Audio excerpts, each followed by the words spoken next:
Bienvenue dans cette vidéo de formation dans laquelle nous allons apprendre à utiliser les états disponibles dans le logiciel de gestion des payes Aquava.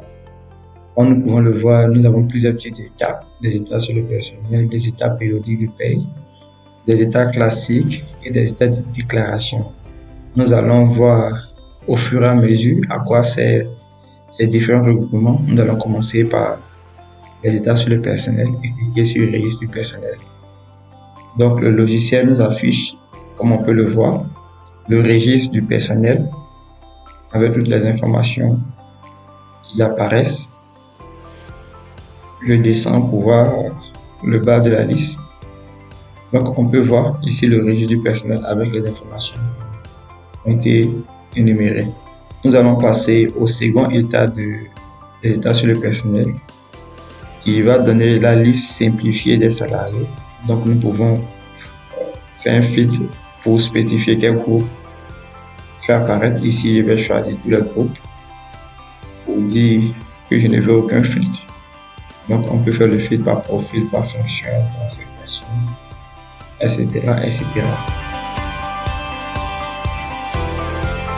La liste s'affiche, la liste du personnel simplifiée avec les informations relatives à l'état civil, au genre, au lieu de naissance, la fonction et la date de prise de service. Je passe au prochain du groupe qui lui va nous donner des informations sur les salariés qui ont été désactivés, c'est-à-dire les salariés pour lesquels on a suspendu la fiche, soit pour une raison de démission ou une toute autre raison.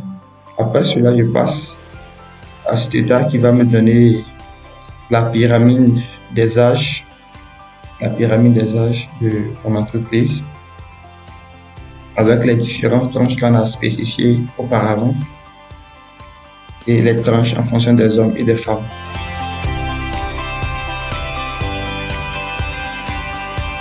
Je peux décider par exemple de sélectionner un groupe en particulier, c'est-à-dire le groupe technique, et voir la pyramide des âges de ce groupe-là.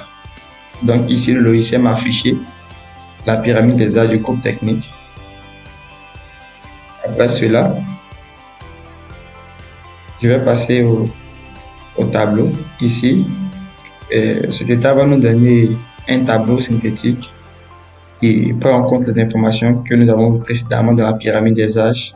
Mais ici, les informations sont marquées non en forme de graphique, mais dans un tableau avec le détail. Après cet état, nous allons voir la fiche récapitulative d'identité.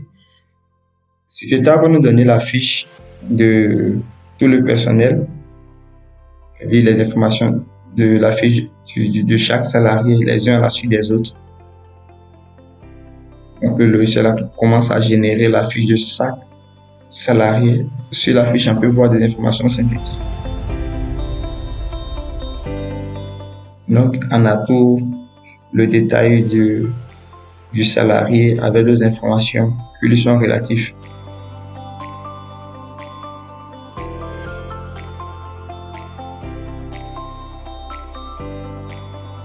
Ici, on peut voir que c'est le même genre d'informations pour tous les salariés du personnel qui vont s'afficher.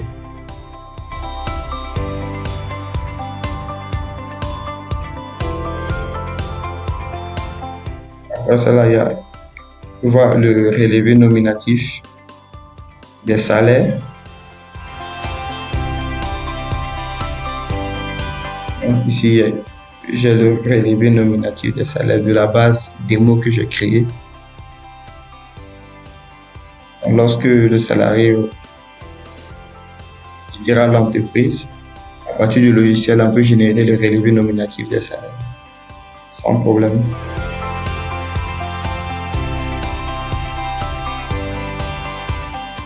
Je vais passer à un autre état.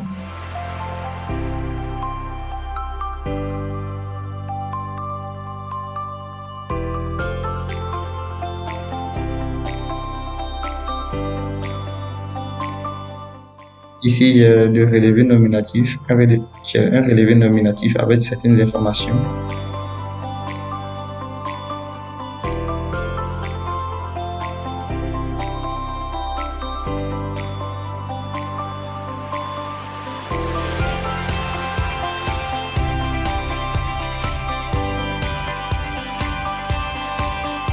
Je poursuis avec l'état des listes des comptes bancaires.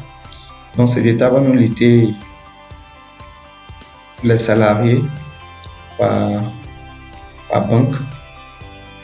Donc ici, on a les informations qui sont contenues sur le RIB de nos salariés par les différentes banques que nous avons.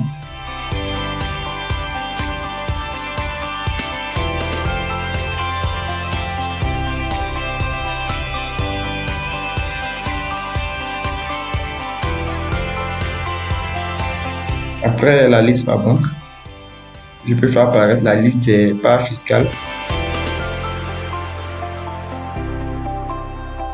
Comme son nom l'indique naturellement, je vais avoir le détail des parts fiscales.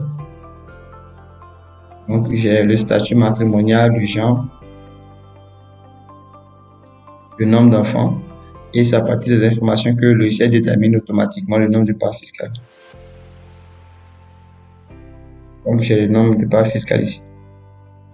Je poursuis avec un autre état, toujours dans les états sur le personnel, qui lui va lister